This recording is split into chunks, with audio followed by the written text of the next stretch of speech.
Welcome back. Now the next menu over is the mailings menu.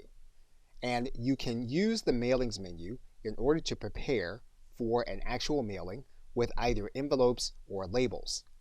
You can input the data into those envelopes and labels using what's called a mail merge.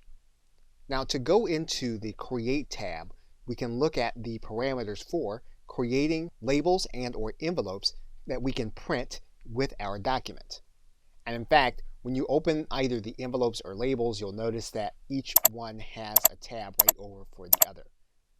So basically what we can do here is we can write in the delivery address. And what we can do here is we can put in a return address. Now if you have your Microsoft Word connected to an electronic postage system, you can add that postage here. You'll need to be signed in order to do that. What you'll want to do is to make sure that your envelope is fed into the printer, and then you can click the print button.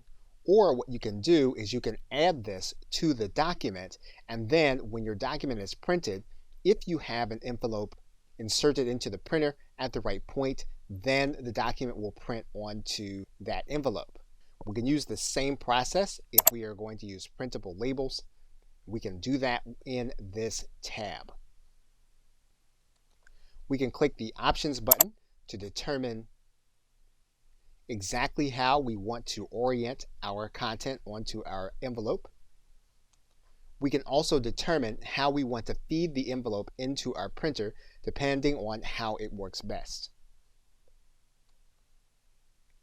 Okay, so with that, thanks, and I will see you in another video.